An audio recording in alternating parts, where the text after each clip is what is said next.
welcome to the stream.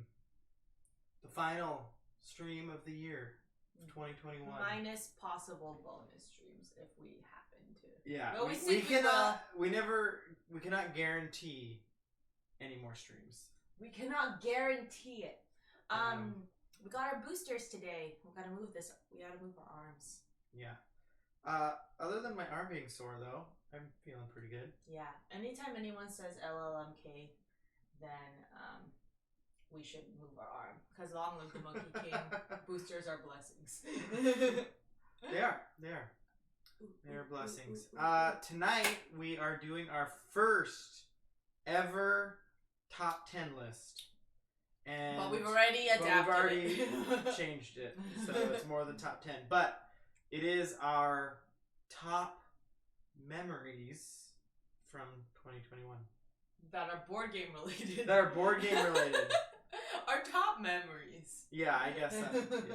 Top memories would include a lot else. Andrew's top memories are board game related. Are they not yours? No. Just kidding. They aren't. They're not. I have not whittled it down to 10.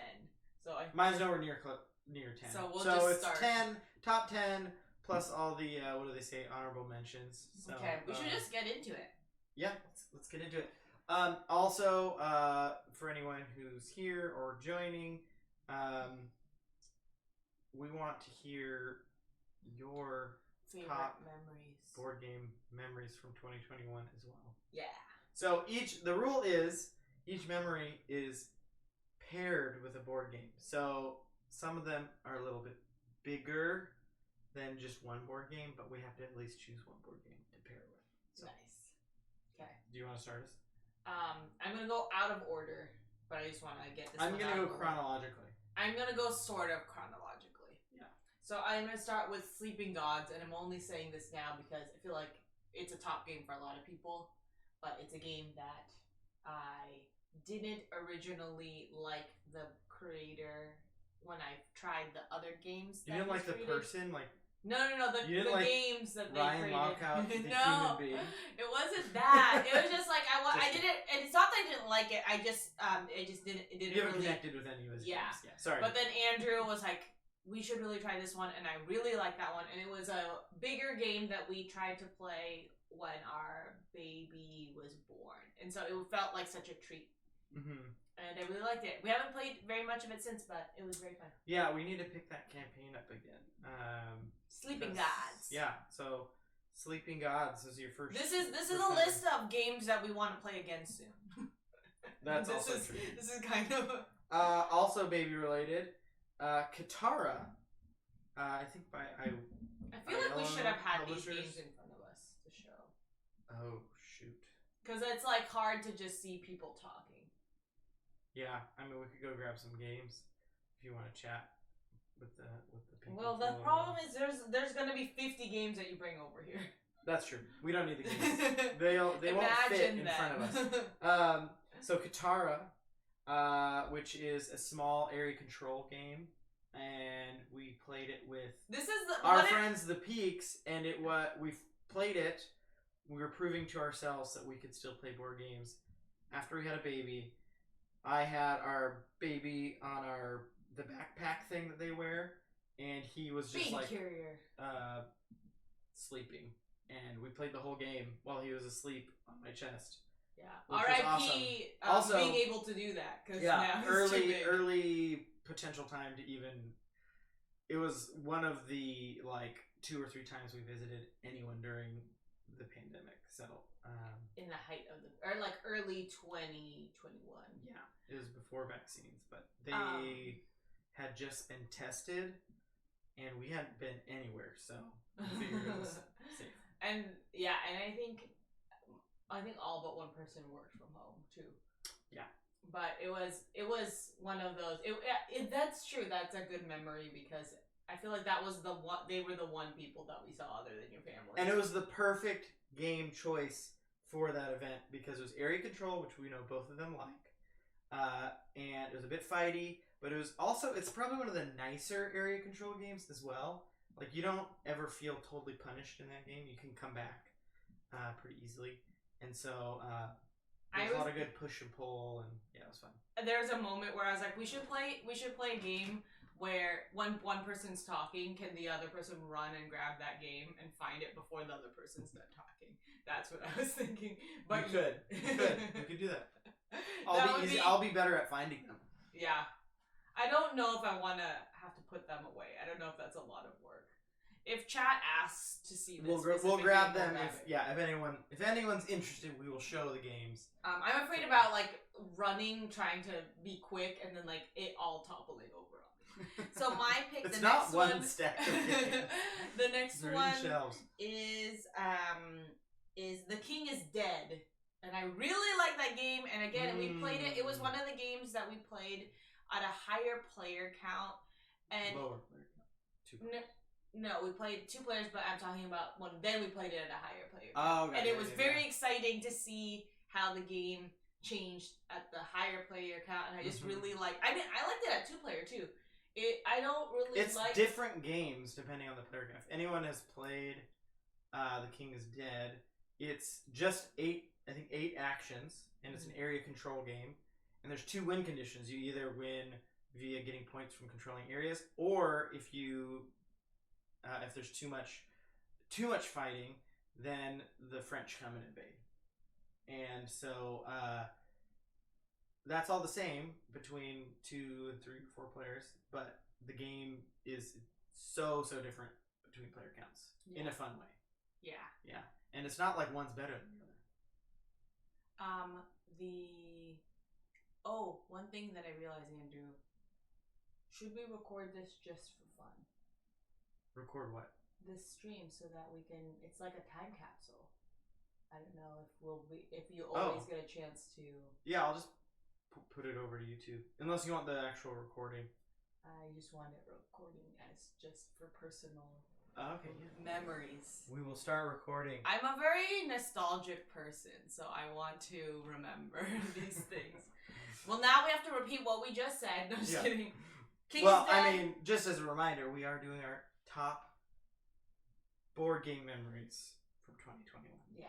So I said Sleeping Gods because it was our first big game after we had a kid. You said Kitara because it was the first game we played with another group of people in the height of the pandemic because they got tested and we were not going anywhere at that point. And my main memory is that the baby was sleeping on my chest while we were playing. I was like, we can play games this way and still have a baby.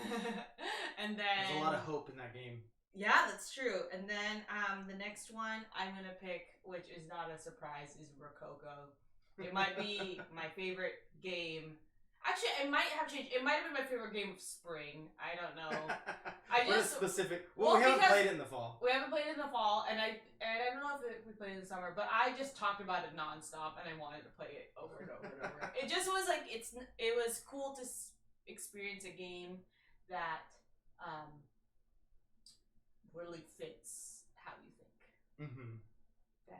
So Rococo. It fits how you think. Yeah, I think it fits how. So is that the memory that you're associating with it? I'm associating. It was the first. Also, your first like $100 board game that you were like involved in the purchase. Yeah, because Ruel had tried to convince me by just saying "do it." I was like, okay, I'll get this game. I'll agree for Andrew to buy this game. So my next one is Renature. And that is paired with the memory of starting streaming. That was our first stream, was playing Renature, and we both kind of went into it being like, I don't know if we're gonna like this. I thought I wouldn't like it.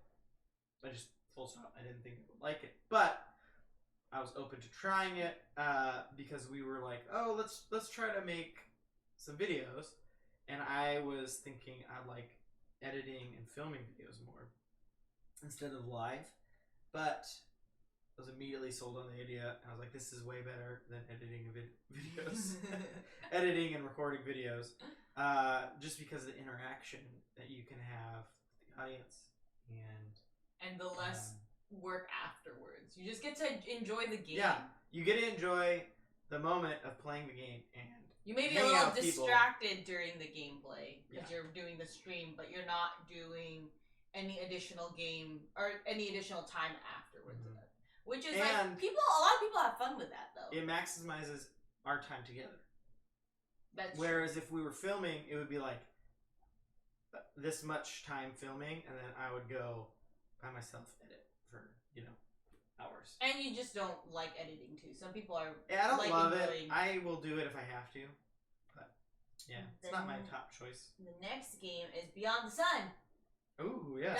That's like a pure. I just really like that game, and then we got to play it with Eclectic Camel on our stream, and we, I think we joined his stream to play it, right? Or did he enjoy? Yes.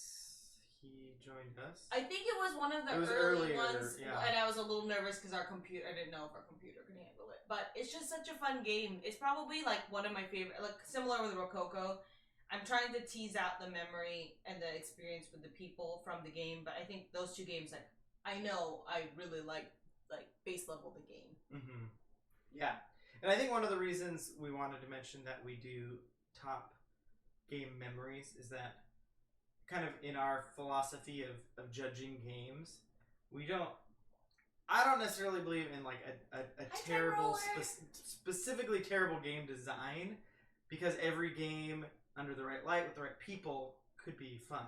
We've enjoyed Chutes and Ladders before in the right experience, which was having some drinks at a bar with some friends who don't normally like big games, and it was just goofy fun. I think there was like missing pieces. And there was missing pieces. Time Roller, what? Time Roller, what is up? We're talking about some of our favorite board game memories. Or memories of the year 2021 that are associated with board games. Because we were thinking about trying to do a top 10, but we are too dependent on time setting and group of people. Yeah. So then we're like, well, let's just adjust this. Because we like hearing what people really like in terms of games. And some of these choices, like I mentioned, The King is Dead, Rococo, and what is it? Beyond the Sun are games that I know I really like the game inherently. And then on top of that, I had good social experiences with it. But yeah, I feel like you can't separate the who you play it with, where you play it, what time of the day, and your state of mind. No, I don't think you can't separate that from the game. I think we can't. I think some people are pretty like. They can kind of. I do trust other people's top 10 lists, so that's not disparaging others, but yeah. Yeah, we just know that we're not good at teasing it out. Yeah. Okay, so you just went. Yeah. So my next one is Root / Awari, which are very different games. What? You can't do two games. Well, so we're pairing a game with a memory, and so both of these games represent the memory, which is getting to play a couple games a lot of times, which has not ever been a focus of mine. So it's not even just a focus. You just can't. You don't hard have to the do. game group to do it. It's hard to do, yeah. But because Root has an amazing app, which allowed me to, especially during the pandemic, January, February, allowed me to play a lot of async games, but also led to enough of our friends being so excited that we did a whole Root day in the fall where we just played Root. And then Awari, I wanted to throw in there too, because that was one that we played and for our digital game day, and then everyone liked it so much that we played, I think, the next 2 weeks in a row. Oh, I didn't realize that. As well as later that summer. So it was one that just kind of got to the table more consistently. So yeah, that was a good memory from this year that typically I don't get like 6 or 7 plays of a single game in a year unless it's like a 10 or 15 minute game. Codenames or something like that. Yeah. So my next game, and I don't know, I wasn't sure if I was going to pick this, but we played The Godfather with our friend Josiah, who's our baby's godfather, and I picked it not because I actually don't think I've seen The Godfather, but we need to watch The Godfather. Yeah, it's super dramatic, and I don't know what it was, but I feel like it was able to capture the drama and the theme very well. So that's the reason why I picked it. I just feel like there's something about it that was just like, maybe it was this feeling like, I get why people like, what is the term the negative term? Ameritrash? Mm-hmm. Like that's an Ameritrash type of game, right? No, it's more it's a worker placement game. So it's kind of hybrid. That's Eric Ling's thing. He like mixes Ameritrash and Euro designs. Oh, okay. Well, I just feel like it's one of those super welcoming games because at least for our generation of friends, like Godfather is a cultural touchstone, and I just feel like it delivers in drama, and it's not too complicated. I think my favorite moment from when we played that was when we were teaching Josiah, and about halfway through the rules, he looked up. He's like, "This is easy," right? Like he was like surprised at how easy it was. Not, I don't think I captured his tone there, but he was like, "This is really easy," and then we're like, "Yeah, it's really easy to learn." Yeah. And maybe it's an example of how theme can like help you remember rules. Yeah, theme, and I think just cutting out any unnecessary rules from the game, but it still maintains, I think, a decent level of depth and for that weight. And then I mean, the thing is, our friend we were playing with, he's played Twilight Imperium, so it's not like he's afraid of heavy games, but I think he was just like relieved that it was so streamlined.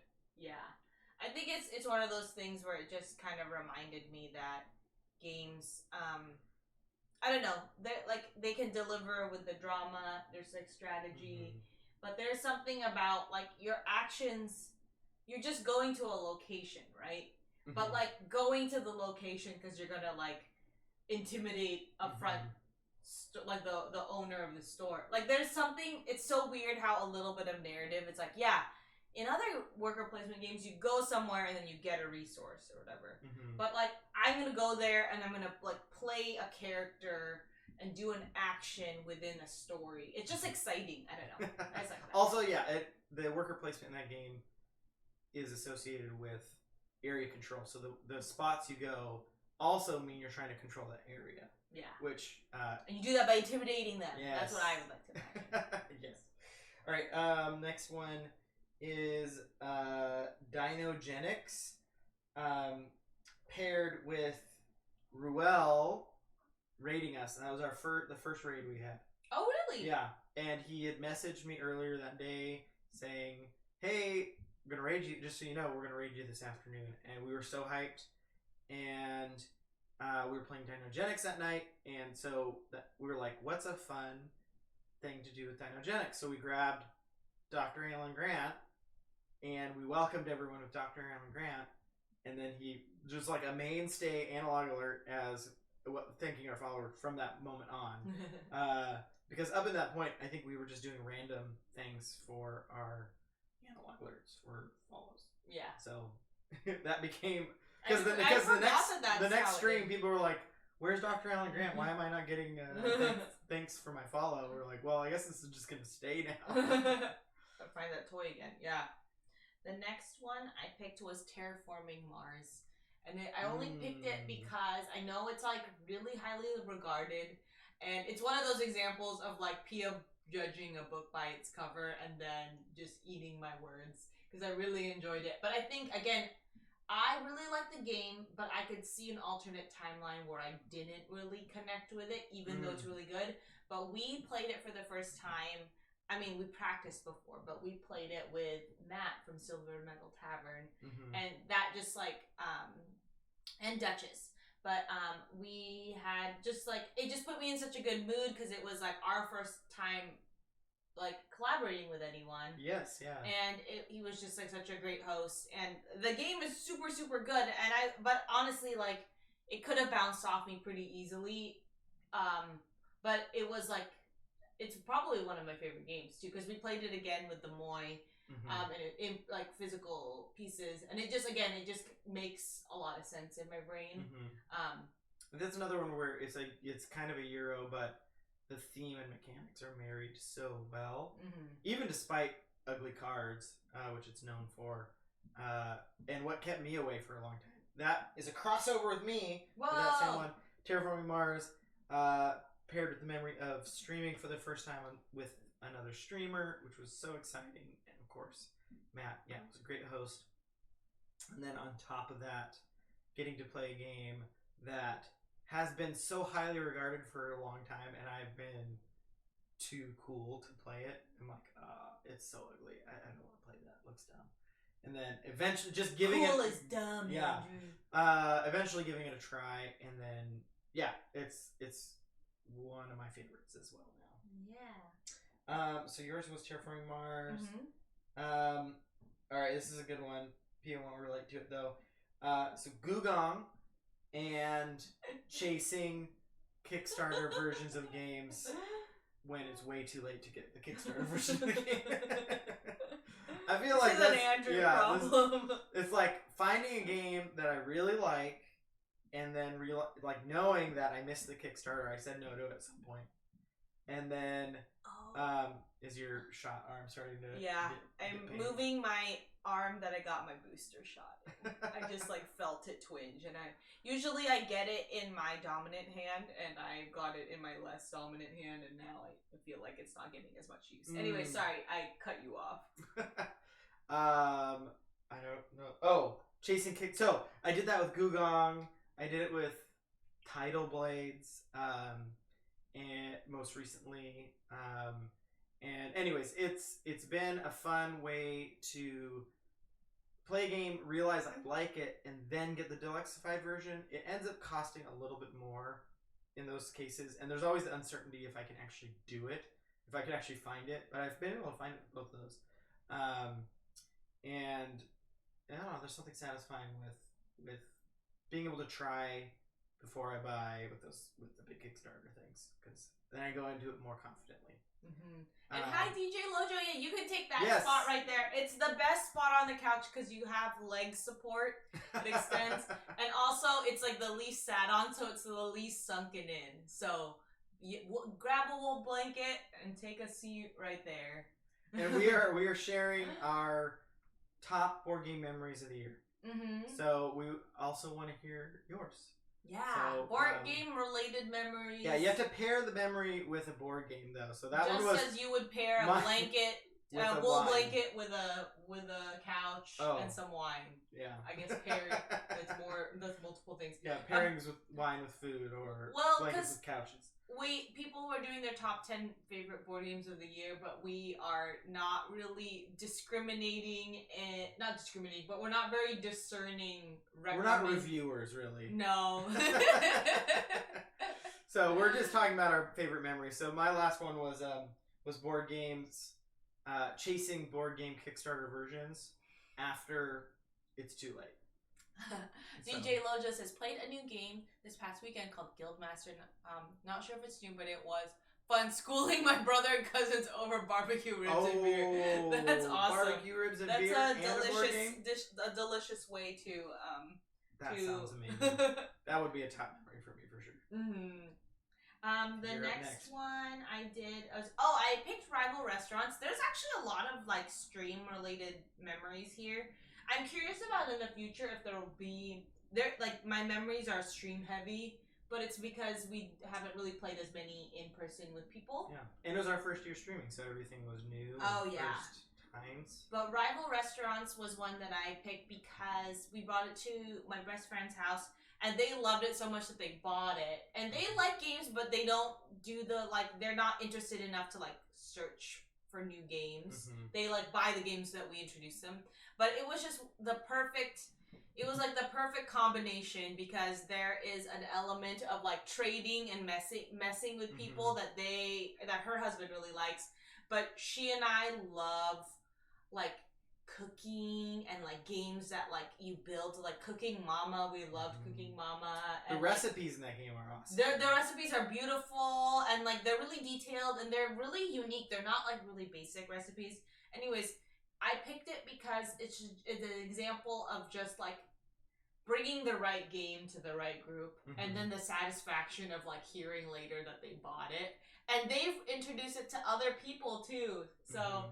it just makes me really happy. We don't get to see them very often, which is why I feel very I just really like it. And I think we've been more successful introducing games this year to people, partly because we've played through a lot more of the unplayed games that I have, and so my desire to get unplayed games played is not trumping the choices that I'm making. You're like, oh, there's a 4-player count. I'm gonna bring this game that I think might be fun, but I don't know if it's gonna be fun. Yeah, and it's like I'm basing that information off of reviews and anticipated stuff. But we're more confidently bringing it to games because we played this before or something along those lines. That was technically the first time we played. Andrew has like a 90%. No, just kidding. I was gonna say, I wonder what would you rate yourself in terms of successful matches, but we don't have to do that now. It's not 90%. That's a 2022 question. Yeah. Top 10 game matches that we've introduced to people.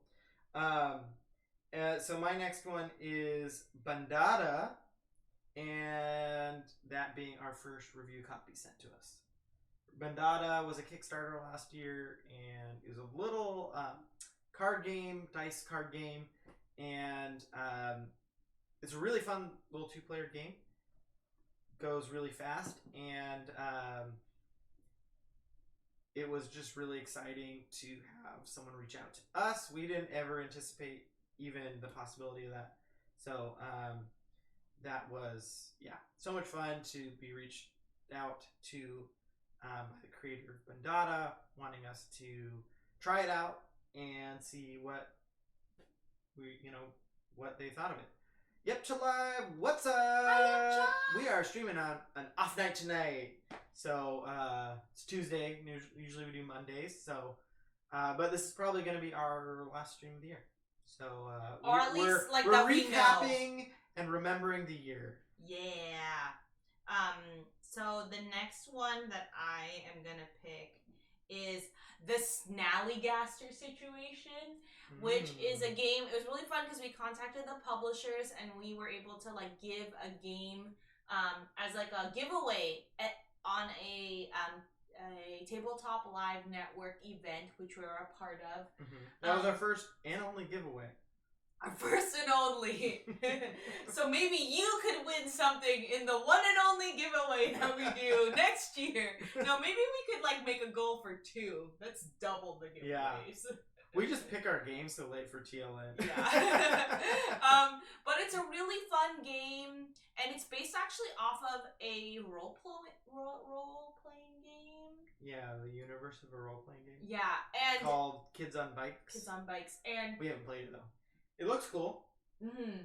I liked it because we streamed with our friend, our friend Kyle, and it was during a huge heat wave in the Northwest, and we were a little nervous because it was so hot. There's no air conditioning in this apartment.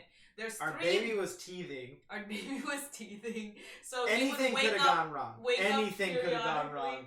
It's like a co-op game, so it's not one where I feel like if one of us had to leave, it would have been hard. Well, it's one person knows all the information and is trying to pass information to the other 2 players, and so that's why we brought Kyle in, because if you had to leave, Kyle could possibly take over your. And I think it'd be more fun with 3 people. But here's the thing. It is more fun with 3 players. It was like this room, which is where we stream from, which is also our TV like media room, was so warm because there are so many electronics, lights like lighting up. We had like wet rags over. We had wet rags around our necks. We had like an ice bath.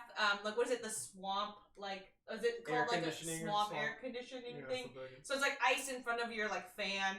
It was just like a ridiculous situation, but we're like, we gotta make it 80s themed because it's an 80s themed game. Yeah, do you have like a sweater on? No, we didn't have sweaters. We were wearing like tank tops and we were like and then we also had like. I blocked that out. No, it wasn't 80s. It was like 90s because we had like hot pockets. Like we had like pizza. Yeah, we had. Tostino's pizza rolls, like microwave food. It wasn't even on the stream, but we had like a microwave food dinner right beforehand. Because that's very 90s, right? Yeah. Microwave. But it was such a fun game, and the best part was we were playing Bloody Mary. Our characters were fighting a monster who was Bloody Mary, who was a legitimate scary character that I was scared of as a kid, and it was very dramatic in terms of how the game unfolded. And I was worried that we weren't going to be able to finish the game within the 2-hour period of the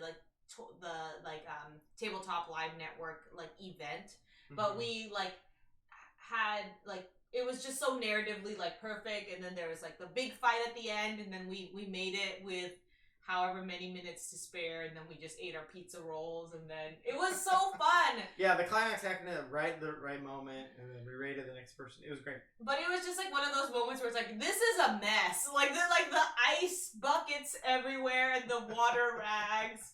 And Andrew was in the same room, but like facing another way because he had hidden information. Anyways, it was just fun to kind of problem solve, and like it was just a random Saturday, but we're getting raided. Oh, hello, Raiden and Jar. Grab the raid idol. Oh. Legends is here. Hi, Legends. Thank you for the by Brain Jar. Ooh, I got the next one. All right, we are sharing Thank you for the raid. Top board game memories of the year. So it's similar to, but distinct from our top board games of the year. So it's our top board game memories. So we're pairing board games and memories together. Because we're not impartial. Also, we want to know what you guys were playing over there, because that was probably really fun. We just talked about Snallygaster situation where we did a tabletop network event, and there was like ice buckets everywhere. It was that really hot like streak in the Northwest, and the room that we stream in, which all the equipment made the room really, really warm, and we made it through. But anyways, you're up next. Well, I mean, I have to just jump down to Escape Plan. Escape Plan with Brain Jar and Johnny Deathhawk in person.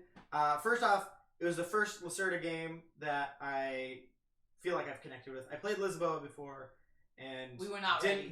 We weren't ready for it. It wasn't Lisboa's fault. It wasn't Lisboa's fault. I would try it again. I think it's probably a good game. But yeah, Escape Plan, and then also getting to spend the day with Brain Jar and Johnny Deathhawk. Johnny Deathhawk was so much fun. And it's like it was the second time we met any other streamers, content creators in person, but it was the first time that we really got to spend some quality time with you. Because the Lacerda game is long. Because the Lacerda game is long, and it was so fun. But yeah, we really had a great time that day. This list definitely makes the list. So. Yeah, feel free to drop your favorite. Also, yeah, anyone who's listening, let us know what your top board game memories from 2021 was. I think one of the reasons why we also really liked that day too was I feel like we wanted to play a Lacerda game, but you just got to have the right people who are willing to put the time and mental like fortitude in. Yes. But it just clicked. That game just clicked, and that was what made it, I think, extra delicious. Was also, I just love heist movies, so I'm already on board for that theme. But we should say, hi Panda, hi Legends, hi Joe, Brain, Johnny, and then Cha and Ten Roller. Hello. That game was it was so fun. That was such a good day. We've been realizing that because this is our first year streaming, and because of the pandemic, a lot of our board game memories have something to do with streaming. But that one was a fun one that was in person, but also like streaming related because we connected with Brain and Jar's TikTok, and that was kind of like because we started streaming, because we follow like board game accounts before, but like there's something about it feels more like you're participating when you like stream, or I don't know, like even just jump in as a guest, even if you don't have your own channel. Because I know like Joe is a big not a big person, but like super involved in other streams, and I just feel like that's what makes, I don't know, like streaming board games, it makes your board game experience more fun. At least ours does. Like I feel like it heightens it, you know, because of all the people that you see in the different like chats and in different channels. But, Brain Jar says one of their top memories was Escape Plan as well. Yeah! Joe Sundo likes our tree. Thank you. Thank you, Joe! There's Bruce Lee in there. Bruce Lee is in this tree. And also, I'm glad you like it. It's not as fragrant as Andrew would like, so he's a little disappointed. But it was like a sad little tree because it had like a bunch of bent like leaves or like branches. And I was like, this thing is on sale. And we're definitely going to keep it. And it fits right in this weird space that we blocked this door. This door is no longer accessible. Tricky Twenty says top memory is winning Dogs of War. That was the second time in a row, Tricky 20. You are a beast at Dogs of War, as well as losing fantastically and wrecking my car in the F1 game. Was that initial? Not initial D, but was that the one at PAX, or was that the one? Did you play? Why am I blanking on the name of it? Downforce. Was that Downforce? I can't remember. Shall I have asked about Bruce Lee? Bruce Lee. All right, I'm gonna go with my next memory. Bruce in a spruce or Lee in the tree. My next instead of memory Elf on the Shelf is Far Away. Paired with the memory of playing Far Away for the first time on stream, and then like the whole chat got obsessed with this game, and I'm pretty sure there was like 4 or 5 people who bought the game that night, which was really exciting because Far Away is from like an indie publisher from Seattle, so it's local, it's indie, so it was cool to bring attention to a game that didn't have much attention to it, and just see immediately people connect with the theme and the gameplay, and then... And I'm not a big co-op person, and that was one that kind of showed me that... I was like, whoa, people really like this game. And like, we either made it look really fun, or I mean, the game is good. So it was just a special night. Yeah. Well, I think part of it too is it's great because there's communication is limited, so it prevents when I play co-op games where I just kind of hang out and not really try because I just want to hang out with everybody. I don't need to be like participating in the game. But the next one that I was gonna select was actually in the Year of the Dragon, and it's sort of related to stream because I don't think we played it with Jassar prior, like just off stream. Mm-hmm. It was so fun, and it was one of those games where I don't know if I would have given it a chance because it's like the art doesn't really speak to me. It's not really updated or connects with me, but I really liked it, and it's Jassar has, I said this before, where he likes tight games, and that's like, I don't really love tight games. I love games that just lavish me with points. I love feeling great about, I'm like, ooh, point there, I'm doing great. And it was a game that felt really fun to be like, oh, this is what makes tight games really satisfying. And then we ended up streaming it later that week. That was the next day, yeah. But it was so fun. I really liked it. In the Year of the Dragon was good, and it sat on our shelf for quite a while, so it was very satisfying to get it off the shelf of shame and into the games that we played. And then we played it, multiple times, which is even cool. Jassar is a great teacher, so if anyone gets a chance to learn from a game from Jassar, go do it. Take him up on it. The next game is Oceans. Bruce! Bruce and a spruce!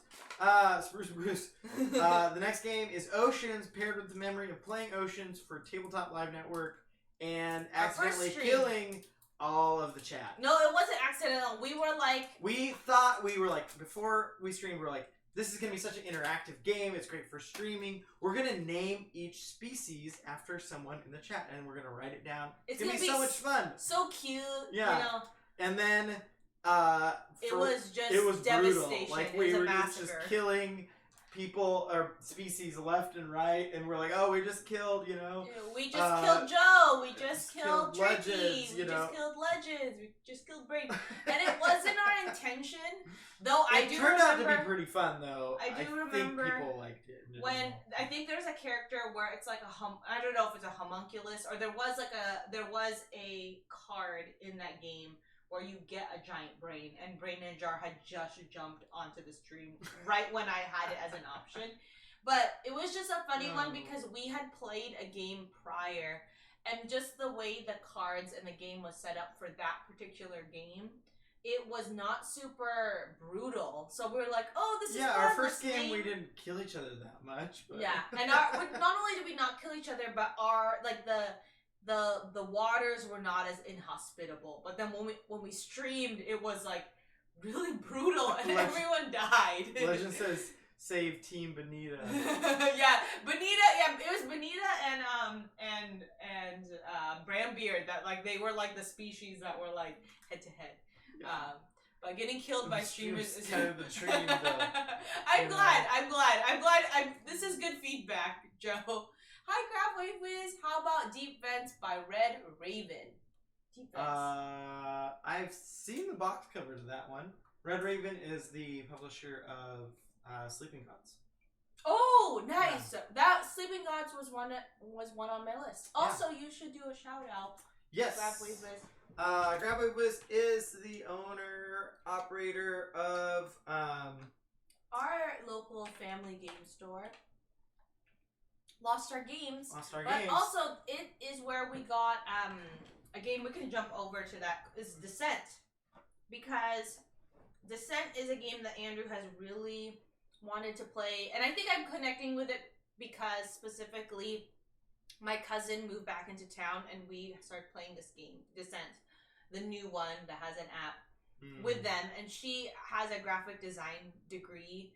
And so it was just really fun because she's not a board gamer, but her and her husband are video game like players. And she was just kind of like just gushing and just really loving all the different components. And like she did a unit, or not even a unit, but an assignment where she had to like create a board game. Which is hard because you have to be a graphic designer and then also create the game. They should have gotten like a game and then they should have done the graphic design on top of it. Yeah. But that is a really big assignment. Yeah. But I don't know if the professors played the game and were like, this is bad game design or something. Oh, no. I think they were probably looking more at the components. But she was like very familiar with, oh, these components are very expensive. Or like, oh, like she was just like really looking at all the pieces in a way that like I don't look. Maybe you do because you do Kickstarters, but like she, like was just really like taking in all the components in a way that was very different than how I look at a game and how you look at a game. Being someone who like plays a lot of games, looks at a lot of games, but they're so like I'm excited to play more of it with them, and so I just picked it just because it was just fun to see board games through someone else's eyes in a way that really appreciates it, but appreciates it for a different reason. Yeah. Grandpa was mentioning Deep Vents. Oh, because it's similar to Oceans. Ooh, got it. Yes, got it. Also, yeah, we're just sharing our top board game memories of the year, so we'd love to hear y'all's as well. We've heard a few of you. All right. My next one is...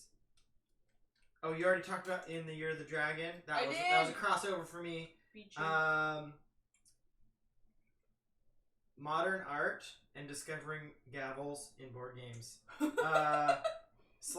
my birthday game day. So this is the memory. The memory is realizing that I can plan a game day for my birthday because we had just got the vaccine and it was 2 weeks after the vaccine. And a couple of our friends got Johnson & Johnson, so they were like, we're ready. And so it happened. It was like such a, like, the world is coming back to normal, like, moment where we all collectively kind of realized that we could, like, safely do that event. And so the four of us played a bunch of games, and then there's a lot of games on the list, so I needed to pick one. And so Modern Art, which was a huge hit, Knizia title. It comes with a gavel, and I didn't realize, but, I think every game should come with a gavel because you can, hurry people along on their turns or, if you don't like something. But I think first player tokens should usually be gavels. Because you could just pressure people. Yeah, it just adds a layer of fun to the whole experience. So Mafia de Cuba is my next one. It is one that... Crossover! What, it is? Yes. Nice. So we got it from the board game trade. Memory? Oh, your memory is the trade. Mm-hmm. Okay. So that we got it from the board game trade. Well, it's with two Brain memories. With Brain and Jar, Johnny Deathhawk was there. Also, someone else that streams or that's in chat. Two people that we met from chat were also there at that that trade event. But then What I really liked about it was we played it at the cabin that we go to with our friends, and it was as ridiculous as I thought it would be. It was like you said this before, but the physicality of like stealing diamonds and trying to be quiet about it. There's like a moment where we were like, I wonder if anyone's gonna just steal all the diamonds, because you can take one, you can take 0, you can take 10, all of them. And one of our friends was like just grabbing all of them. It was just such a silly game. It was at the end of the night, so everyone was feeling a little bit silly and nerpy.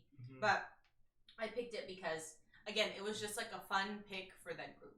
Yeah, so that was also, same memory, was the physicality of trying to steal things from this box. When you're sitting in a circle...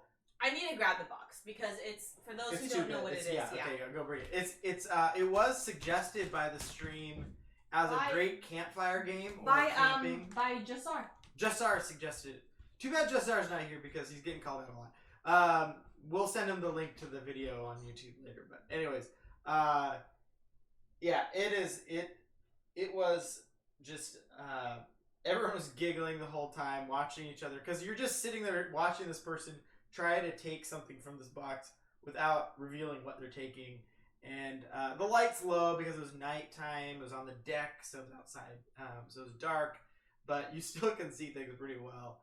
And so yeah, it was a very, very giggly game, and just a great memory. I think it's in the party games. And so Legend says one of my top cooperative board games I learned this year was the loop from Dr. Foe Strikes Back, and another thing was your girlfriend who brought anniversary edition of The Lord of the Rings on your anniversary. That is a very, very Legends gift for an anniversary. That's awesome. I love personalized gifts, and it feels good to get one that is just the perfect gift. And so that one is thematically on point too. Speaking of Lord of the Rings, we're going through the extended editions. You can just sit back here. But no, because I want to show people. So this is the cigar box. And then these are like, there's all these gems. Oh no, plastic bags are flying.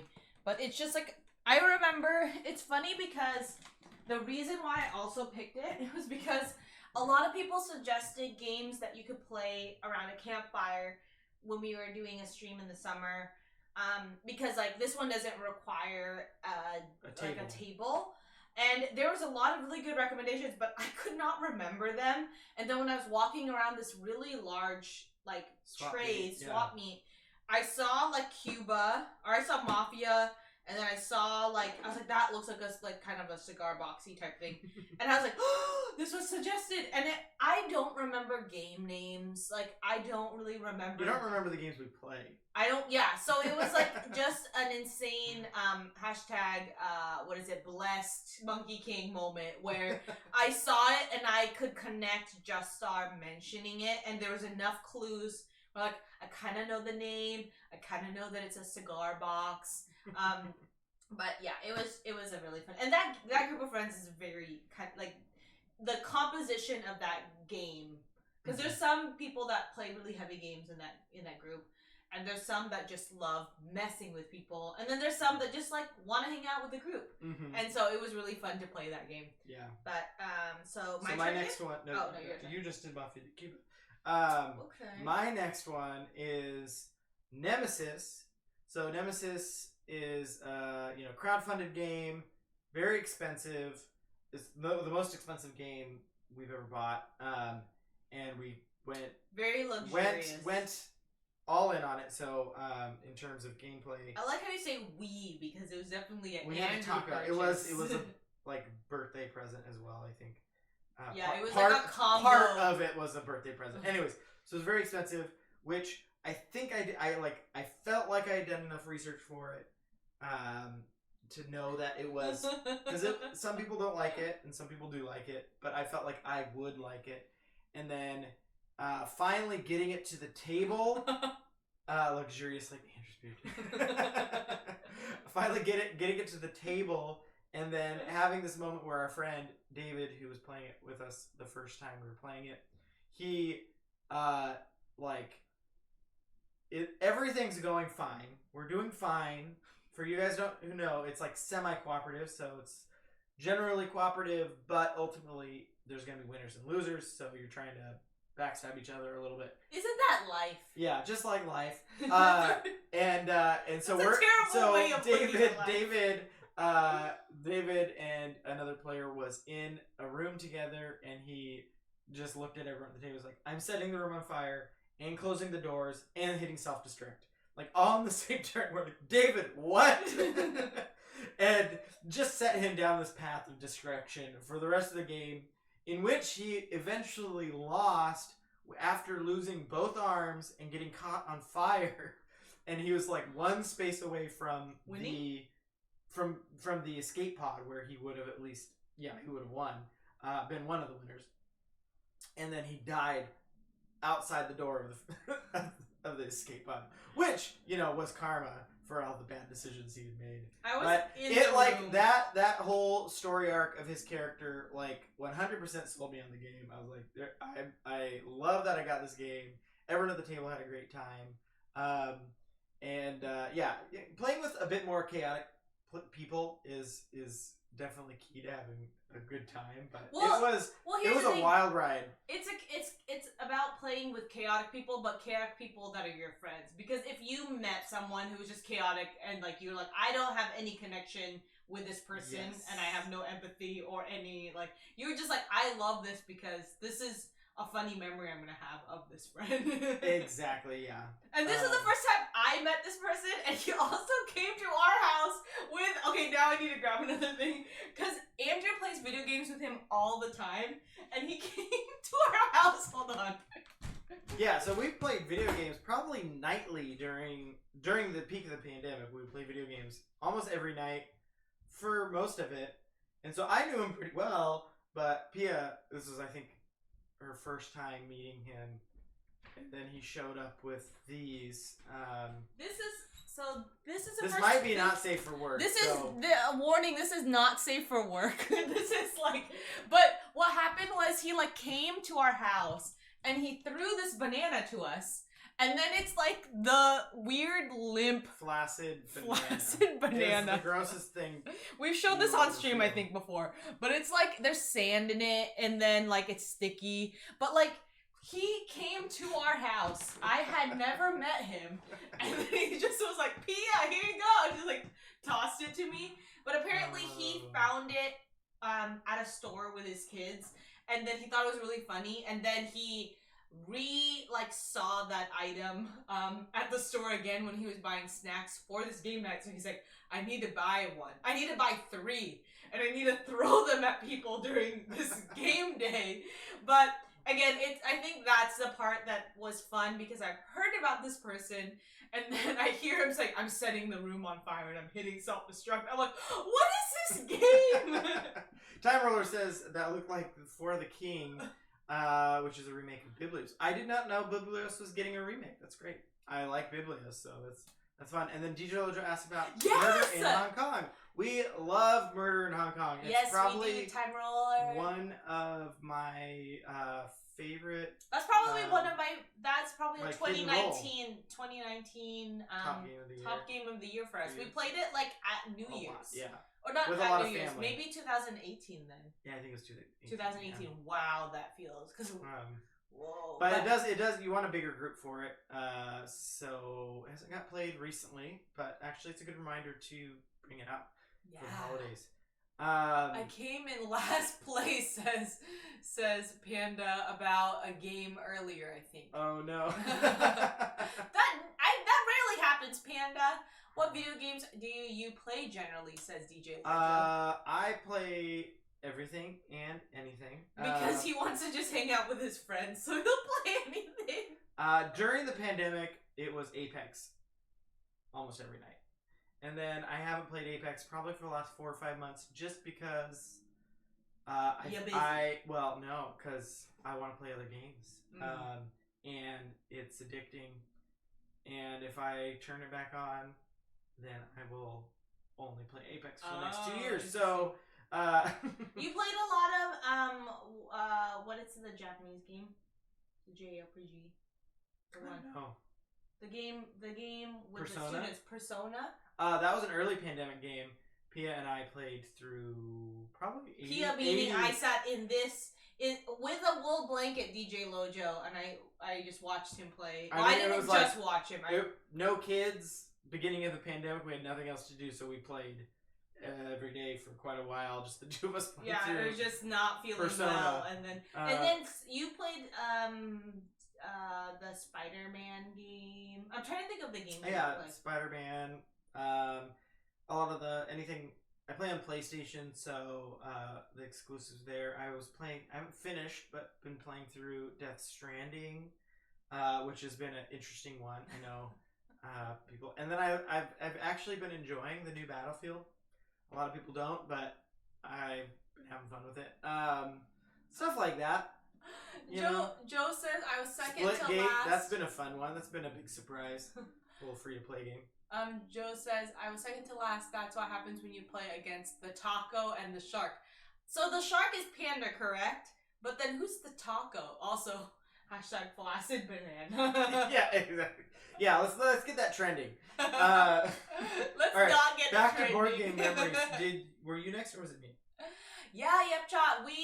Persona was a really fun one. The nice part too was that the music was really fun. So like, it's funny because there are strong memories that I have of various video games. It's because I hear the music playing because Andrew's playing it. Yeah. So like I can remember, I'm like, ooh, that one has like really sharp like gun noises. Like I remember that game, and then like, oh, but this one has good. Probably music. Like 90% of the games I play, Pia does not like the soundscape of them, as she's describing.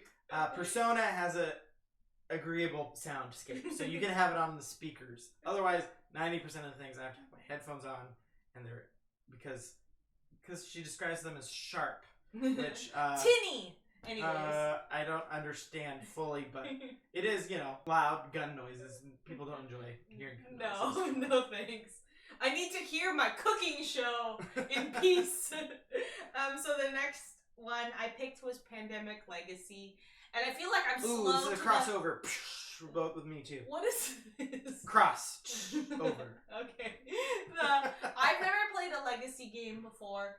And we started this pre-pandemic. We finished it after we got vaccinated, and our baby was like learning to crawl and like grabbing at the cards because it's a big game. Like we thought that they're like, oh, you can't reach this, but then we have to like move the cards further from the edge of the table. But we played it with two of our friends who don't play a whole lot of board games, but they like co-op games, and it was one of the examples of like, I don't usually like co-op, but I think I need to stop saying that because I do like co-op. It's just like. You have to play with the right group, and it has to be the right game. But it just felt like an accomplishment to finish a co-op game. But it was just fun to be able to like say that I like played through a game that a lot of people have had an experience with. So.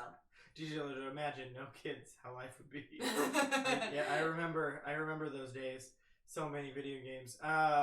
Yep, July says heard the good things about Persona. Yeah, and it was Persona 5 Royale.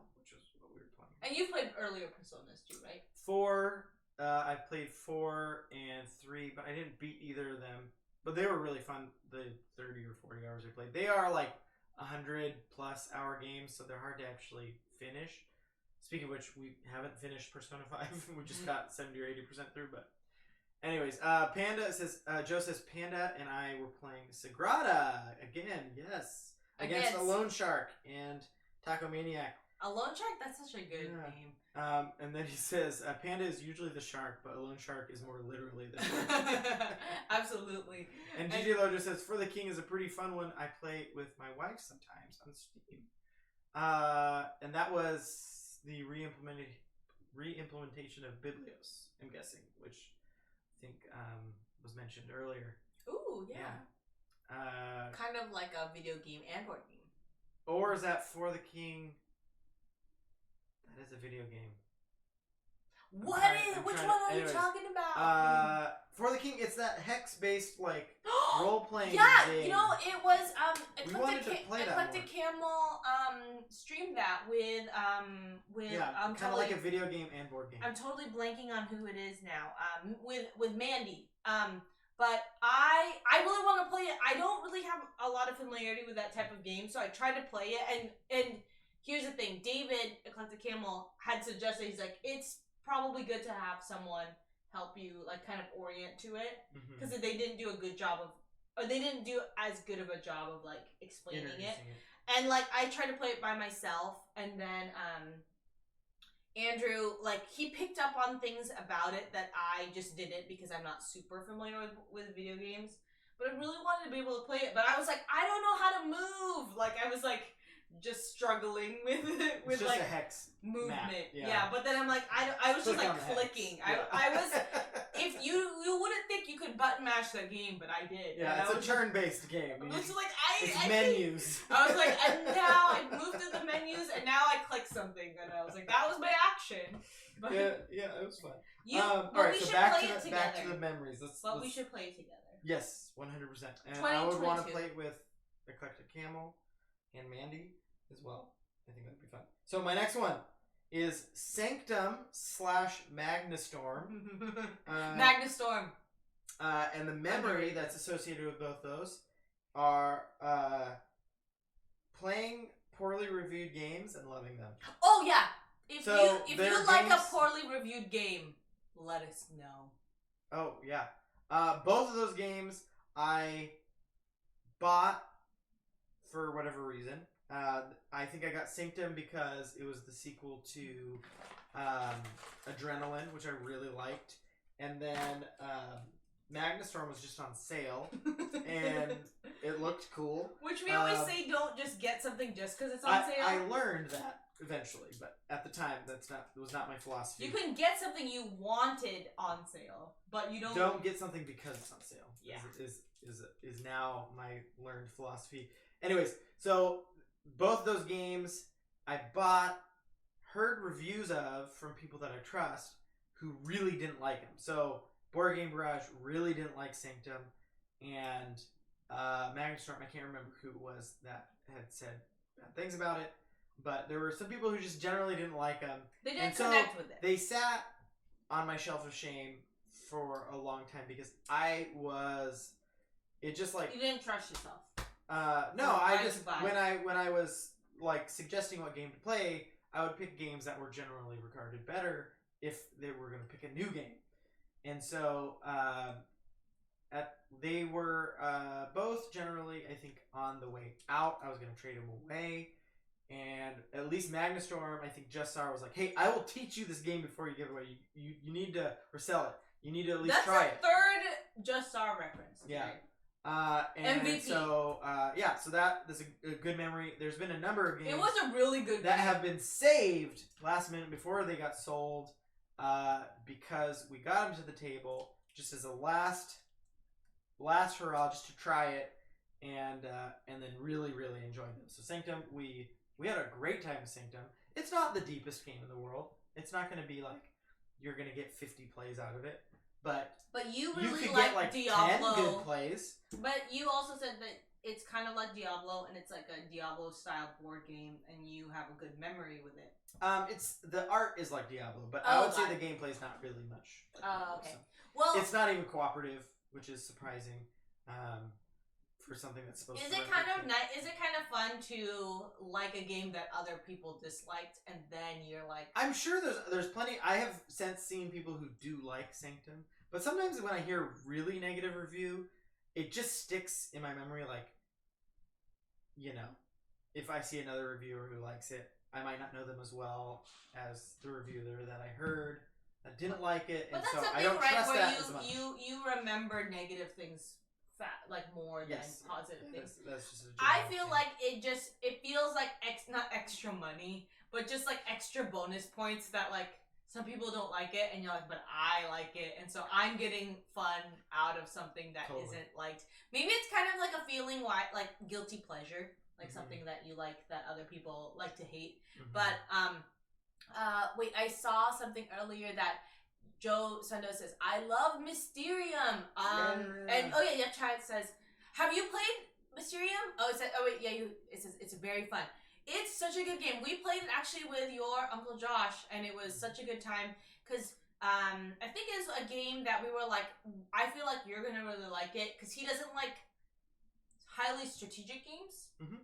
It's like a game experience. Yeah, and your Uncle Josh and you're really like, it's all about the people you're playing with and how they interpret things and trying to imagine how they might interpret certain things. And screaming at the other person where you're like, what were you trying to say? In a very nice way. Screaming in a very playful way. Yeah. It's really good. And it's relatively easy to teach to people who haven't played many games. That being said, it is a little bit harder to teach to new players than I would want it to be. There's always a few sticking points that are hard to understand, but once you're playing, people usually figure it out. Do you have another memory? This was just recently, but Animal Upon Animal was one we played recently. Crossover. Really? No, we picked it. We bought it for our. We've said this before. We bought it for our nephew. Then we ended up keeping it, but it was so fun to play on stream. But why I picked it was I brought it to work, and multiple students that I had was like, I want to ask this for my birthday. And I was like, just super excited to hear that. And I was like, oh no, how do I tell their parents before they buy their Christmas gifts to go get it? It's like, your child really enjoyed this game. It is, $20. $20. I'm not getting any commissions for this, I swear. No, but I think what I liked about it, and one of Here's my our kids, affiliate code. one of our kids, like one of my students, had pointed it out that it's just like gets to the drama of Jenga sooner. Mm-hmm. They're like, this is faster than Jenga, and I was like, yes, because we don't have a whole lot of time to be playing Jenga. But I just realized like those pieces are really exciting to kids, and like I placed it in front of a couple of my kids, didn't even explain anything, and they just immediately wanted to stack, and so it was just like a really it's incredibly intuitive, and with it still being like a little bit of characters and like there's something very playful about it. Yep, Chella says, I like playing Jenga with chaotic people. You would like playing Jenga with me. I always take the hardest. I always try to take the cube the wooden piece that is going to make it the hardest for the next person. Have you ever played the really big, or not only you, 2x4 Jenga? The really big Jenga? I'm kind of scared of it. My memory that I was going to say for Animal Upon Animal is 2-player dexterity games. It opened my eyes to the possibilities of 2-player dexterity games. Because dexterity games do not get played with our board game groups. They don't. I think we may have ever tried once. It's just not the style of games that people are trying to play with most of our play groups. But playing it on stream was so much fun. And it made me started thinking, it was like, Kobuto Sumo is a new one that's out recently. I'm like, now I want Kobuto Sumo. And then Crash Octopus is another one that looks really, really cool, and I think would play great on stream and be a good dexterity game. And it was just fun playing dexterity games with you because they're just immediately fun. Versus they're very intuitive. Yeah, they're very visceral. It's not what I'm looking to do when I plan a board game night, but it is a really fun activity to do independent of that. It's a different kind of fun. Mix is in a different part of my brain. And I think it's I think that there's something very immediately playful about things falling down, or this is your target, or this is what you're trying to do. But I think that I feel like it kind of unlocks the playful, childlike thing that you want to when you play. Joe was asking what the game. It was Animal Upon Animal, and it was by Haba Games. I'm gonna grab it, Joe, because this has been my. Oh, was it at the house? Oh no! It's not at the house. I brought it to work. It's by Haba. It's really cute. It's it's $20. Actually, it was fun because it was. I want to play it 4 players. Johnny Deathhawk came in and he's like, hopefully Brain's out here, but he's like, I want to get this for Brain because it was such a surprise. It was so delightful. But people had said it reminded them of Meeple. There's a Meeple game. Circus. Meeple Circus. Which is another one that I'm like, oh, maybe I should But I think this one might even be more like straightforward, or like the animal upon animal. But I like it because it's one of those games, and Andrew and I talk about this a lot, because we'll play games with our family members who either don't necessarily speak English or speak English really confidently. But if they can watch a game and kind of figure it out after asking a few questions, like, we love those games because the board game curious but reluctant or hesitant are like very interested in playing it. But I just like it because it's really quick and you feel really clever when you do certain moves in a way that's more creative than Jenga, if that makes sense. Yeah. Yep, Shala says, I always take the ones, speaking about Jenga, on the side and take the ones that are going to make it move a lot without making it fall. Yes, that is my strategy as well, to make it as unstable as quickly as possible. Joe says, "Oh yes, I play that. I got it for my niece. Yeah, it's such a good gift. I feel like it's such a good gift at that price point too. For like, just as a way, like, board games are not just Monopoly. Like, here's something." And my coworker had also said too. She's like, "I want to buy this for my daughter because I am interested in playing it." She's like, "I don't like buying games," and then I'm like, I'm committing to playing this game that I don't really want to play. But anyways. And then Legends asks if we've played Flip Ships. No! Which we haven't. Do you recommend it? We've played Flick Fleet. Which we got the rules all messed up, but it was really fun because I won, I think. That one's a little bit more setup than I think the flicking dexterity games require more setup, and so I think a dexterity game should be very quick. Legend says, I made a Nerf gun board game first-person shooter as a kid. Whoa! I would like to see what that looks like. I made board games as a kid too. But I mostly was not thinking about the gameplay, and I just wanted to draw the pictures. Yep, Chala says, I personally dislike Monopoly. However, I don't think I played with a good group. I grew up, and I enjoyed Monopoly growing up. I don't think I would enjoy it now. It's too long for what it is in my mind. But as a kid, I had some epic Monopoly games where, I don't know if it's an official rule or not, but negotiation was the whole game for us. We were just always negotiating prices and properties, and it was so much fun to make a really good deal. And anyways, but they those games take Monopoly takes 3 hours. Which you play a lot of long randomness. Games. Yeah, I like a long game. We just played Clash Cultures Monumental Edition. Whoa, that's one of my games. Don't mention it. Shoot. Sorry. But anyways, Yepcha, what do you like about? Or actually, no, you personally dislike Monopoly, but we have played a game called Chinatown, which we loved. That would probably be on our list of the 2018-2019 favorite. I mean, that's in my top 10. If I were to do a top 10, Chinatown would definitely be in there. But I've played it with I would love to watch my dad play it with his brother, Yepcha, your Lolo, your grandpa, because it's pure negotiation. So it's the negotiation part of Monopoly, you could say. But it is so fun. We played it with so many people. But again, it was about playing it with the right group. My cousin played it. She loved it playing with my cousins. But then she played it with a group of friends that were all economists and business majors, and they mathed it out, and she's like, I'm not having fun. My background is in French and graphic design. I can't hang with these people. But then she played it with another group of friends that were just goofing off and making trades, and she really enjoyed it. But Joseph says Flip Ships is fun. It's Space Invaders meets beer pong, and I'm terrible at it. I apologize to my teammate in advance.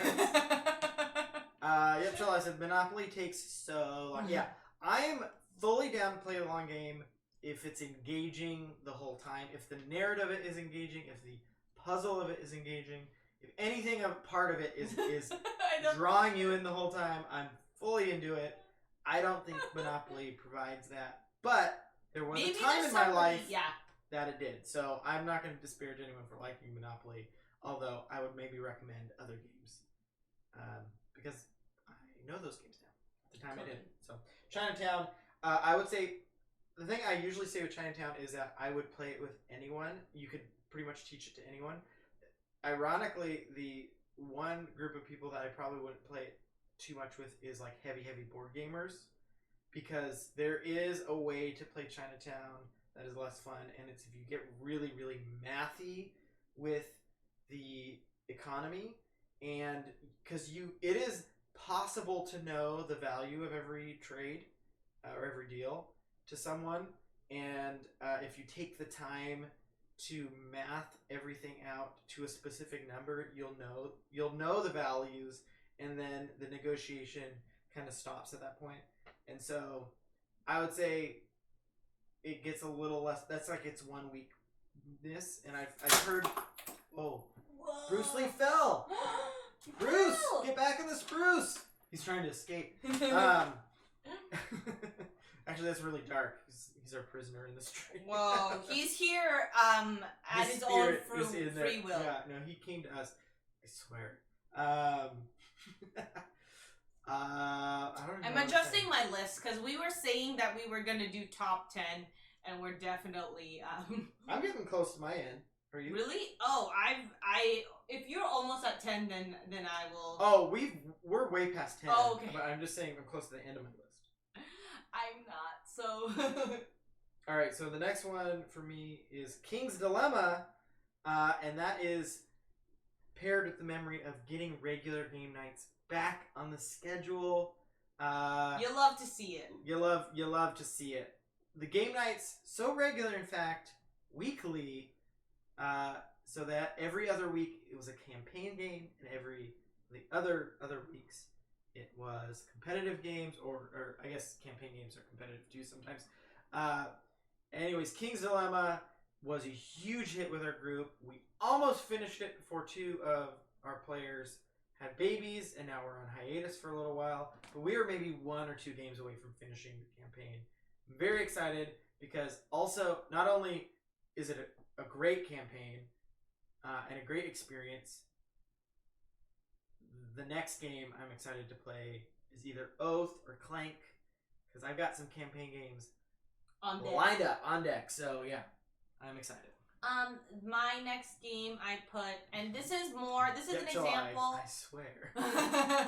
This is an example of more, because I mentioned there's some games that it would be on my top 10 regardless of the memory. But this is one that is definitely memory dependent. I don't know if it's necessarily as good of a game as I think it is, but I really like Wavelength, and it's the party game we would play for Club Cardboard, which was our Friday night party game. And I really like it because it's just fun. You gotta bring that back sometime. 2022 is. Maybe that could be like a good February, March thing, just because not a lot happens during those months. Yeah, well, we were doing it on Friday nights because no one was going out because it was like full lockdown, pre-vaccine. But we played it, and it's just fun to razz people. And I definitely made some big mistakes of my clues. And our friends who aren't big board gamers or like don't really follow the stream very much, for some reason they were all there for Club Cardboard, and they're like, Pia, why are you giving these clues? Anyways, I love a good razz. Yeah. Dwalsy says Wavelength is great, and we played it over Zoom. Yeah, it is a good one to play online through video chat. So. Yeah. Legend says, Andrew, my first person shooter board game was on a poster board. On a table with a grid, and use G.I. Joes and Cobra action figures. We fire at the opposing team and then use dice to move characters forward, which is towards us, and the characters make it to you at the end of the board. You lose a life. That actually doesn't sound too bad. Wait, Legends, how old were you when you made this? This is like 2 poster boards. This is awesome. It sounds exciting. That sounds like a Hasbro game or something like that. And March Dice Tower West. Yeah. D. What? T-W. I can't wait. West. Yeah. You just went right. Yes, I said Wavelength. Yeah, it was one of my favorite Oh, I should have said this one when GrabWave Wiz was in the chat, but I was gonna say getting Merchant's Cove from Lost Star Gaming Outfitters, which is our friend's board game store. Because we went there, we did it was Instagram Live. We did it on Twitch, or was it Instagram? We did it on Instagram. Maybe it was Instagram, yeah. Yeah, it was.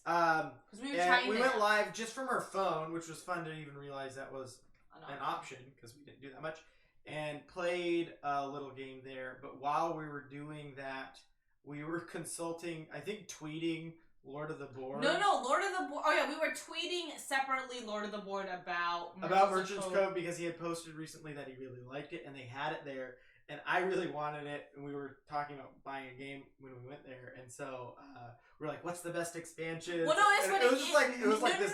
Hold on, no. Mid game, we're playing a different game. Lord of the Board jumps on the chat, and then Andrew's like, "Lord of the Board, convince Pia to get for me to get this game. What expansions do you like?" Which was just a funny just because the only other game Andrew has kind of convinced me to get through not necessarily peer pressure, but was Rococo. Ruel was in the chat, and he's like, "Pia, you should get it. It sounds really fun." Ruel hadn't played it at that point yet, right? I don't know. Yeah, now chat, convince Pia to get some dexterity games. If I could find a copy of Crash Octopus, which talking about from previous memories, getting Kickstarters after the fact. Legend says, I made it as a teenager. It's the answer. That's awesome. That's super cool. I am actually wanting to make the game with Power Rangers and use standees. Oh my gosh, that sounds so fun, Legends. Go ahead. Is it my turn? Or yeah, because I gave my example was. Oh wait, you said. I just did Merchant's Cove and Lost our. I have. Oh, Grandma Wiz is still here. Oh, Grandma Wiz! Yeah, Space Battle Lunchtime is what we were playing, and then we got that game, and then we also got Merchant's Cove from Grandma Wiz. Yes, both are very fun. We need to play Space Battle Lunchtime again at some point. Yes, it's definitely. But we've played Merchant's Cove a few times since then. I think I can say my very last game. If you have one that. Oh, I have a couple more. I thought you said you had a bunch left. No, I'm trying to trim it down. I'm trying to I'm trying to edit my list so that we don't stream for another hour. Okay, I can get it down to 2 more. 2 more? Mm-hmm. Okay, so the next one is Res Arcana. And I really like that game. It's one of the games that There's an expansion coming out for it. Oh, this is the stream where Andrew has convinced me to buy more board games. Res Arcana was really fun. And I think it just surprised me. I think that's why I picked it. But also, Brutal Dan it's one of Brutal Dan's favorite games. Mm-hmm. Was a lot of fun, and it was just a really fun chat day of it. Mm-hmm. And there's something about it. There's so much game in the tiny little box. Yeah, that's what it is. It's it way, way, way punches above its weight class. I don't know, sport metaphor. A sport metaphor that Andrew doesn't fully know what it means. Punches above the belt, below the belt, something along those lines. D-Wall says, Res Arcana is super underrated. Oh, yes. I love that was a, that you feel the same way, D-Wall, because I was like, I don't know if this statement makes sense, but I want to add it to my list. Eclectic Camel, we've been talking about our favorite memories this year associated with board games. And you've been mentioned a few times. Yeah, one of them was Beyond the Sun, and it was because we were one of, I think it was, I don't know if we were on your stream or you were on ours, but it was. We just played it. Did we just play it? I don't know, but it was one of the moments where we interacted with someone we met through stream early. I think because we were streaming off a laptop, and it could not handle guest streamers, but so we might have just played it with you, but I really loved it. I love that game, and I just love that memory, so that was you had mentioned that earlier. Yeah, but anyways, Dwalzy is trying to sell you on Garbage Day. I've not heard of this one. It's a fun dexterity game, so we're trying to convince Pia to get more dexterity games because she introduced me to Animal Upon Animal, which I was like, ooh, 2-player dexterity, really fun. So I want to try some more of them. But so that was Garbage Day. Plastic mini trash can. And then there's some discussion whether or not Res Arcana is underrated or overrated. Says really good. Ooh. I've heard good things about Res Arcana, generally speaking. But probably just depends on which content creator you're listening to, I'm sure there's people that dislike it as well. Oh, there it is. Eclectic Camel says, you visit me for Beyond the Sun. That's what it was. Because I don't think we had... We couldn't host people at the time. Our computer was... But it great. I think it was, because the first time we joined someone's stream was Matt for Silver Medal Tavern, and we played Terraforming Mars. We have a thing for space games. And then I feel like you were the second person. Then. I think so, yeah. Yeah, because I really couldn't... I was like... I was trying to think of that timeline. And Beyond the Sun's such a great game. I was like, we did not have a computer that could handle it. And you were learning it, I think, that time. Did you eventually... I'm pretty sure you eventually got the game. Also, Eclectic Camel, we got to play an async game. We were talking about it on Twitter, and we got to choose a game. I'm bad at choosing games, so I just got Andrew is very indecisive, just like me. Okay, my choice was Res Arcana. Res Arcana. Okay, my next. Yeah, Gravwave is. I feel like Res Arcana, the look of it. I mean, it summarizes the game well, but I think it's better than what the front looks like. Don't you think? Yeah. There's worse games with better covers, and Res Arcana deserves a better cover for how good it is. Exactly. It's kind of generic looking. That's probably what it is. It's generic, but it's so good. It's not a bad looking game. The production's really nice. The tray for the different components. It's like a really the pieces are really fun. Like the tactility of it's really fun. All right, so my next one is going to be Ankh. Eric Lang's newest Kickstarter delivery. And the memory is just...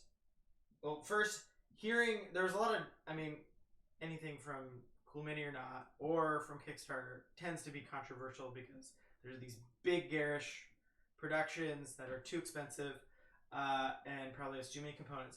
But there's a new mechanic in it. It's called the merging mechanic, where partway through the game, if you're in the last place, you merge with another player and become a team. And I was really excited about it, but there's a lot of controversy online. And the podcast I was listening to, people were divided whether or not they like it. And then getting it, first getting a big game like that, during a pandemic, all the things are super delayed right now, but getting it on time, which was fun. And then getting it to the table really quickly, and then really, really enjoying it. We got to get to play it a few times. And then, on top of that, we all, just having the whole room agree that they loved the merge mechanic, which was fun because it's like when you have a play group, you can't control how people are going to feel about a game. So it's like, well, I might be interested in this mechanic, but maybe not everyone else is, which has happened before. And so it was fun to just have everyone be on the same page with the design of the game and enjoying it. And then also getting to play 2-player on stream with my friend Kyle, and realizing that it's a really, really good it's an area control game that is in the same vein as Rising Sun or Blood Rage, which I don't think either of those would be good 2 players. You like area control too, and we didn't get to play a whole lot during the pandemic. Yeah, and then just realizing that I have this really big Kickstarter game with really great production, which I enjoy that type of thing. That's also really good at 2 players was very exciting for me, because I was like, oh, this is something that even we could play. So even though we haven't. Well, we will. 2022. Eclectic Camel says, that was a great time too. Definitely highlight of my year too. Oh, that's so great to hear, Eclectic Camel. Yeah, we've just realized especially since this is our first year streaming, but I feel like but like most of our lists have been stream leaning memories, just because it's just, I feel like you can only do so much playing 2-player with each other. And then even when we started like expanding and playing a few more games with other people, once everyone got vaccinated, but it's still just kind of with our schedule with the baby, it's just been really fun to like be able to connect with different players online. And if only California was closer to Washington, that's all I have to say. We would get a game night going. Grab. Oh, sorry. Oh, yeah, go ahead. No.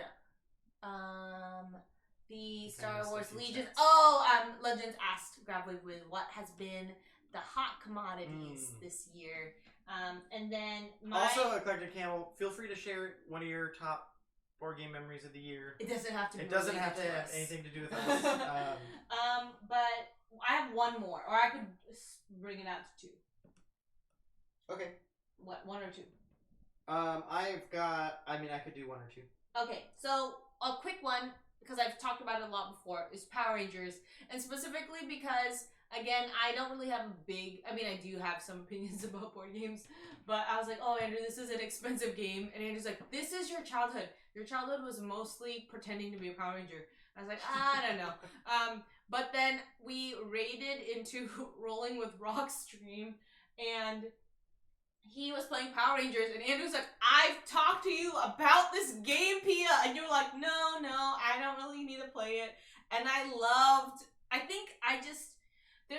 connect with games in a different way than you. Like, you will list off mechanics and how it plays like this, and I just don't remember the names of games. And it was just the perfect storm of seeing the games, and Rock likes Power Rangers as well. And so, like, I was like, oh yeah, it's expensive, but it, like, hits exactly my... It's just, like, a setting and, like, a story that I really like. Gamble said he was there for that. Because I was Rolling with Rock stream, we raided in there. Yeah, it was so funny, because I don't think I really... I think it's just... it's hard for me to get excited about games. I get excited when I'm playing a game with someone that I'm, like, excited to meet and get to know. Like, the example is, like, playing Beyond the Sun with a Collected Camel, or even before that, Matt with Terraforming Mars, which is, like, a highly regarded game, but I didn't really want to play it prior to that. Like, it's less about the list of rules in the games, and it's more about, like, this person is interested in it, and that's just enough for me to be like, okay. But Andrew is interested in everything, so it's like, whenever he's like, Pia, let's play this game, I'm like, you want to play this game and another list of games. But anyways, so that's my choice. Yeah. The Collector Camel says, I totally swiped the Yokohama win away. Yeah, we played an async game recently. With the first game I played, I think I scored 50 points, and everyone else in the game scored over 100, so did bad. But I was also streaming. I was running the stream, so I'm going to maybe blame it a little bit on that. The next game, I thought I had a good chance of winning, but I Collected Camel snuck in a win with 2 points past me. Nice! Right at the last minute. He said I had to go full cutthroat camel mode, though. There were some definitely cutthroat moments in that game where I just was totally blocked out of resources I need. I encourage more full cutthroat camel mode, especially against Andrew. And you will know why. Gravwave Wiz says, Star Wars Legion, Dungeons and Dragons. Oh, this is in response to Legends' question. Yeah. Is there a hot game you sold a lot of this year? So Star Wars Legion, Dungeons and Dragons in general, Genesis Battle of Champions, it's CG, and Unlock the board game. That's great. Genesis, I haven't heard too much about, but it's cool that there's a community building up around your store. I think CCGs live and die off of those communities that build up around local stores, which is so cool. And then Star Wars Legion is, I've heard, I think, positive things about it in general. I love Star Wars too, so that's cool that those are selling well. I never know what sells well. I know what I like to play, but I'm always curious as to what is. Yeah, there's different tastes in different people. Legend says, Boreasium is my top 5 streamers according to my Twitch summary. Oh, that's awesome, Legend! Yeah. I feel very honored since you watch a lot of streams. Yeah. And the Collected Camel's top memory is Forgotten Waters with Herbert, his wife Eunice, and my friend Anthony and Mandy. Was probably the year's best. And that, I was at that stream. You were at that stream. Yeah, or not was at it, but I was in the chat, and it was so fun to watch. It was like on Saturday, right? Or maybe Sunday. It was like a morning stream where I didn't have work. Or maybe that was when, now that I think about it, maybe I was on maternity leave. But it was so fun. And I was like, it's so fun to have a bunch of people, like a bigger group playing this type of game. I really enjoyed that stream. Also, yeah, we need to play that. We have it. We have it, and we need to play it. Okay. I got it early pandemic, and it's kind of it's not fully a party game, but it's a bit of a party game. It's probably better with more people, and that's why you've been waiting. But your turn next turn.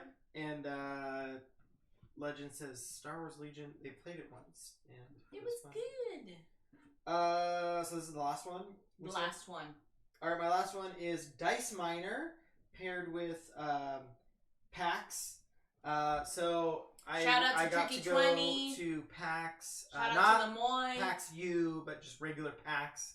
PAX West in Seattle this year, and I always have a tradition of buying a game at PAX, and this tradition has never let me down.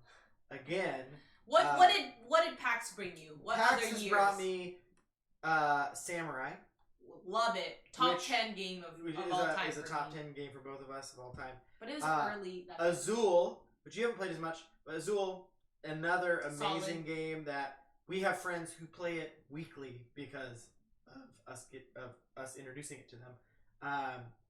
And love Azul. And then so this year it was Dice Miner. There was one year that it was a game that I just never got to the table, couldn't convince anyone to play. But so he's 75%. So it's, 75% of the 4 that I have. So Dice Miner, which has been played a ton. It was a Kickstarter that I remember looking at and being vaguely interested in, but then it had just delivered, and so they were selling the Kickstarter versions at the store there, at the kiosk there, and so it was between that and another Kickstarter game that was kind of exclusively being sold there, Tortuga 2566 or something. It's like a futuristic space pirate game. Anyways, I was like debating, which one to do, and then I kind of went with my gut for the Dice Miner and did not regret it even a little bit. It's a very, very simple game, but it's a very, very fun dice game, and it was an immediate hit with even some of our friends, or Tricky, who doesn't love learning games, but he loves Age of War. He loves certain games. A good dice game, yeah. He likes a good dice game. He played Power Rangers with us. That is not overly complicated, and Dice Miner is just the right level of complicated in terms of teaching. So yeah, we played it with a couple of different groups. Yeah, it's been a huge hit. It's been very fun for us. Let's see. Dice. I've not played Dice Throne. No, not yet. And or DJ, I played it once. It was a while ago, and I really enjoyed it. DJ, but, I think I was in someone else's stream, and I was like, I played Dice Throne, and Andrew's like, you didn't play Dice Throne. I was like, I was like, there's a lot of games with the name Dice in it. Yeah. But have you played it? Is it good? I'm curious of the game that didn't get played. I got viral. And Noctiluca. Oh. It was a Z-Man game, so solid publisher. It was also a dice game with really, really great production, and we ended up giving it to some friends, and I think they like it. But DJ learned a lot of dicey games, jokes, games.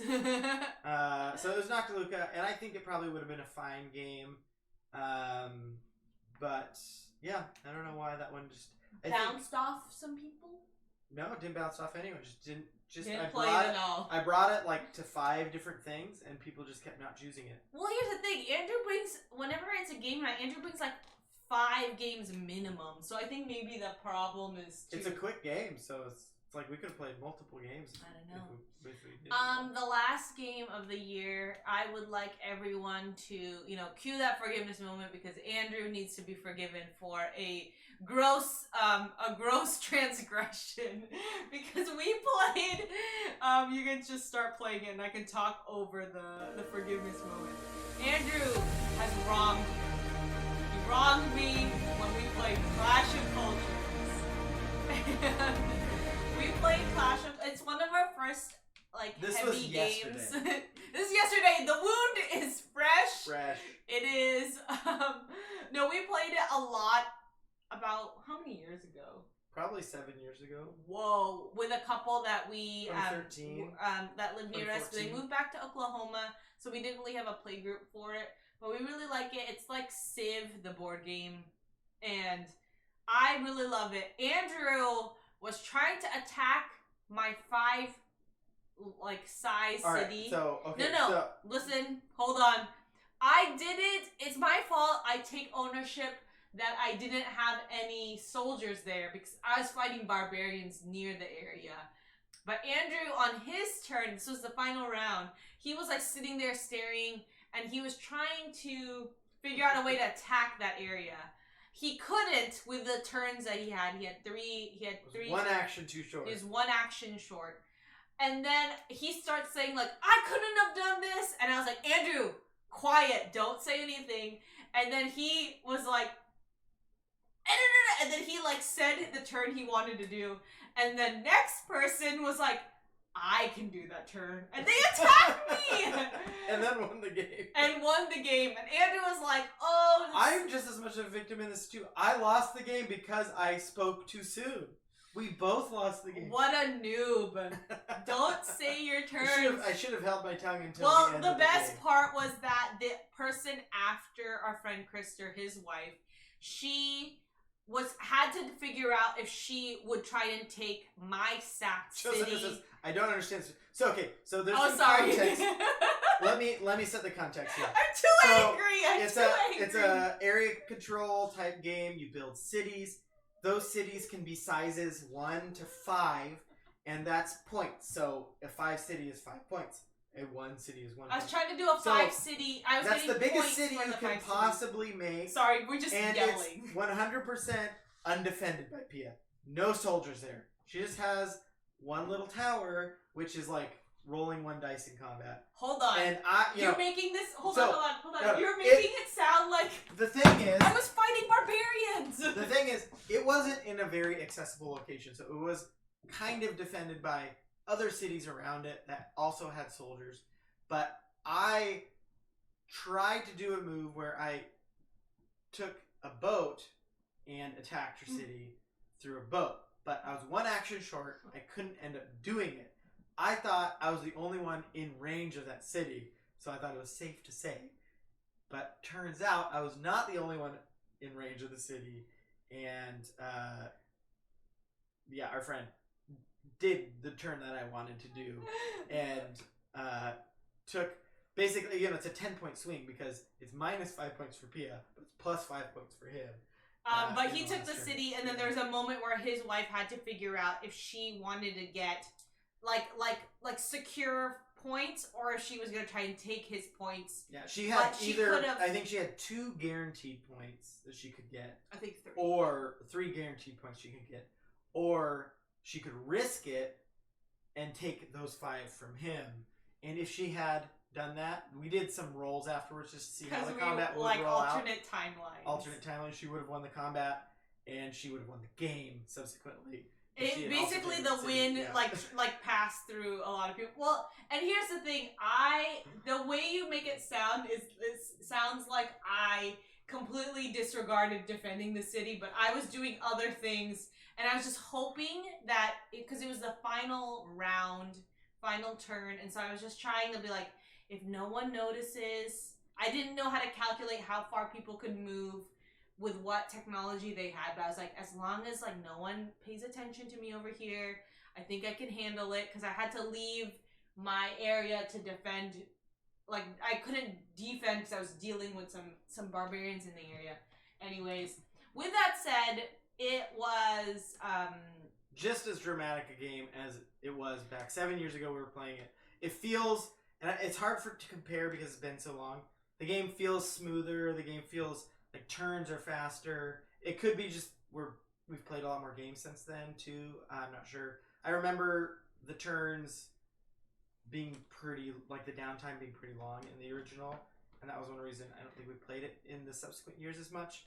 But here's that all felt it is a long game though. It's like 3 or 4 hours. Yeah, but here's the question, Joe. With all that screaming, do you still apologize on Andrew's behalf? Because I lost too. I was the most wronged. Wait, so DJ Lojo says, this reminds me of a time when my wife and I were on vacation with some friends in Minnesota, going up to Oregon Coast and playing board games.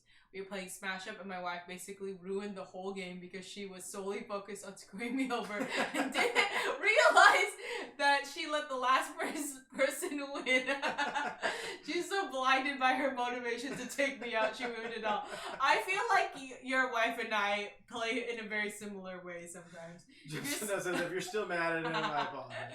No, I'm not. I was not actually mad. I was more... I feel bad. I've apologized, and But the thing I is, should have held my tongue until the end of the game because it was an opening that was not noticed by the rest of the table. But here's, I think, the part that I will remember. It was their first game, and we played before, though. So yeah, it is courteous to give strategic advice when it's someone's or first just game.